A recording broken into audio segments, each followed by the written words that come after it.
Vous êtes en Provence. Ici, les cigales chantent la vigne et nous, on vous compte un article. Tranquille. Aujourd'hui, nous allons tenter de répondre à une question toute simple. Dis maman, c'est quoi le vin rosé? Du vin blanc, du vin rouge et une cuve pour mélanger le tout. Voilà comment sont élaborés les vins rosés, n'est-ce pas?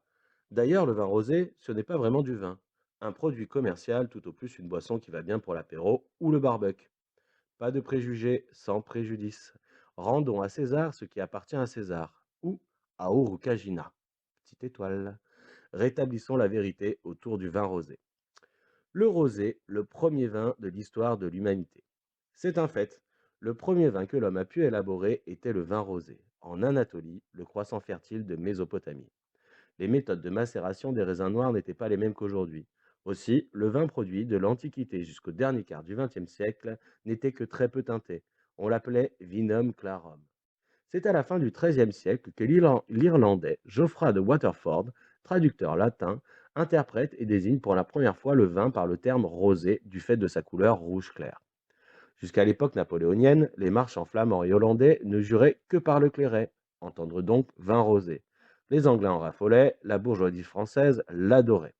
Jusqu'alors, les vins de l'Hexagone faisaient état, toutes régions confondues, d'une très faible quantité de production de vin blanc, moins de 2%, contre une production de 85 à 90% de vin clairet et de 5 à 10% de vin rouge, vinum rubeum. À la fin du XVIIe siècle, l'élite parisienne affirme sa lassitude du vin rosé et encourage l'élaboration de vins plus tanniques, plus colorés. La production des vins dits vins noirs ou vins vermeils est provoquée. C'est un tournant pour la viticulture française, l'essor des vins rouges. Mais le vin rosé, c'est quoi? Comme nous venons de le voir, le vin rosé est le vin originel. Toutefois, il n'a aujourd'hui plus rien à voir avec ce qu'il a pu être. Si autrefois, le vin rosé était tout simplement le vin, il détermine maintenant une famille de vins tranquilles dans la classification moderne du monde vitivinicole. Vin rouge, vin blanc, vin rosé, etc. Mais comment sont élaborés les vins rosés modernes?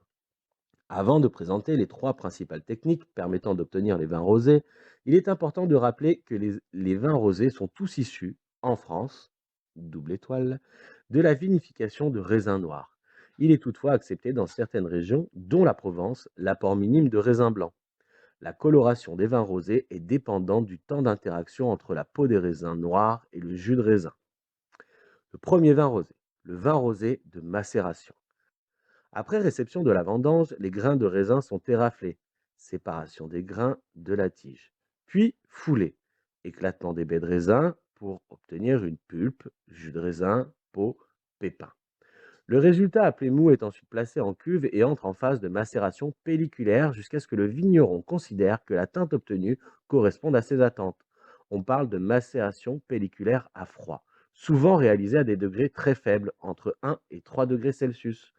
Le mou est alors pressé et placé en cuve. La fermentation, transformation du sucre en alcool, débute. Conditionnée elle aussi par le froid, entre 15 et 20 degrés, la fermentation est lente et douce et permet au vigneron de catalyser dans son jus un maximum d'arômes précurseurs. Le deuxième vin rosé, le vin rosé de pressurage direct. Après réception de la vendange, les grains de raisin sont éraflés, ou non, puis directement pressés, sans étape de macération pelliculaire. Le pressurage est lent et contrôlé afin que soit conservée la vivacité et la fraîcheur aromatique des baies. Le vigneron modifiera la température de la cuve au moment où il jugera que la couleur correspond à ses attentes afin que débute la phase de fermentation. Les vins rosés de presse sont généralement moins teintés que leurs homologues issus de macération. Troisième vin rosé, le vin rosé de saignée. Après réception de la vendange, les grains de raisin sont éraflés, ou non, et suivent le même processus que les vins rosés de macération, à la différence près qu'ils ne sont pas directement pressés, mais saignés. Au moment où le vigneron considère que la couleur obtenue répond à ses attentes, il vide une partie de la cuve, d'où le terme saignée, pour la placer dans une autre cuve, à la température plus élevée, afin que débute la phase de fermentation. Les rosés de saignée sont beaucoup plus colorés que leurs confrères. L'interaction prolongée entre le jus et les peaux, en sus d'une teinte plus foncée, leur apporte plus de corps et de consistance. Le vin rosé, c'est le vin qui plaît.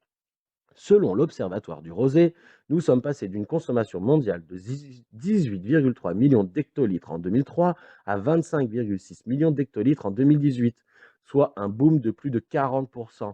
La consommation de l'ensemble des vins tranquilles, rosés compris, atteint 5% de hausse sur cette même période. Ce qui implique une chose, le vin rosé est incontestablement la locomotive de la filière vitivinicole partout dans le monde. Vous me direz, mais alors, pourquoi tout le monde ne produit pas de vin rosé? Nous y venons. Plus fruité, moins lourd, désaltérant, synonyme de vacances, indéniablement le vin rosé a su répondre aux besoins de nombreux consommateurs, particulièrement aux États-Unis, en France et en Europe du Nord. En quelques années, le temps d'un souffle pour l'histoire du vin, il s'est imposé comme le vin populaire et accessible. Pour son prix, pour son image jeune et non élitiste, pour ses goûts séducteurs, le vin rosé est devenu le rosé, une boisson alcoolique capable de s'affranchir de ce qui fait justement la beauté et la profondeur des fruits de la vigne. Un terroir, un savoir-faire, une histoire. Cette année, on fait du vin rosé. C'est ce qu'a annoncé une vigneronne bordelaise à l'un de nos partenaires des Côtes d'Aix-en-Provence lors d'un salon, juste avant de déguster l'un de ses rosés et d'ajouter: Finalement, on va se concentrer sur les vins rouges et vins blancs. On ne fera jamais du rosé comme vous le faites. Tout le monde aimerait sa part du gâteau rosé, profiter de la dynamique du marché. Mais le vin rosé n'est pas, malgré sa force marketing et son essor social, sa simplicité et sa facilité de consommation, une banale boisson à la mode. Au contraire, c'est un vin technique, un vin sensible, un vin qui nécessite des années d'expérimentation, un vin de terroir, de savoir-faire, d'histoire. Vous cherchez un grand vin effervescent? Champagne. Vous cherchez un grand vin rosé? Provence. Près de 90% des vins produits en Provence sont des vins rosés. Les rosés de Provence représentent plus de 40% de la production nationale et 7% de la production mondiale. À la question: d'où vient le meilleur rosé du monde? Les Provençaux répondent: le domaine est à côté de chez moi. Tu veux goûter? Les Parisiens disent: c'est un rosé de Provence, mon caviste nous l'a déniché. Et les amateurs de vin dans le monde confirment: du sud de la France. Tu connais Brad Pitt? La Provence est le berceau du vin rosé. Sol, cépage, technique de vinification, essais, observations, contrôle, remise en question. Les rosés de Provence ne sont pas dans la tendance, ils sont dans la bonne direction. Qu'importent les préjugés, qu'importent les déconvenus et les réussites mercantiles, les vignerons de Provence élaborent et élaboreront toujours du vin rosé. C'est leur métier, c'est leur art, c'est leur passion. Vous jouez aux échecs? La Provence n'a pas un, deux ou trois coups d'avance pour les vins rosés. La Provence change les règles du jeu à chaque millésime. Première étoile, roi sumérien de la ville de Lagash. Urukagina est le premier homme à mentionner le mot vin dans ses écrits au XIIIe siècle avant JC. Double étoile, dans certaines régions viticoles à travers le monde, comme en Australie par exemple, il est autorisé de mélanger les récoltes de raisins noirs et blancs pour l'élaboration de vins rosés. Merci pour votre attention et à très bientôt.